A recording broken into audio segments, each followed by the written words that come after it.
you're like most people, when you think of getting some business cards done or a sign done or maybe even some copies made, you think of going to some of the big box retailers like Office Max, Staples.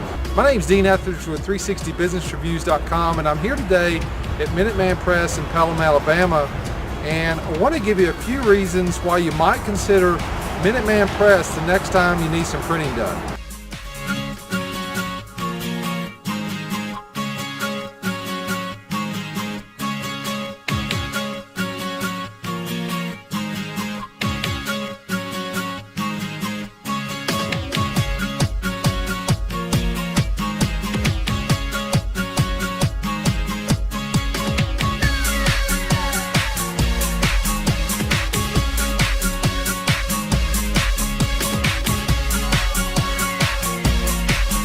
So the next time you need some printing done, consider using Minuteman Press in Pelham, Alabama.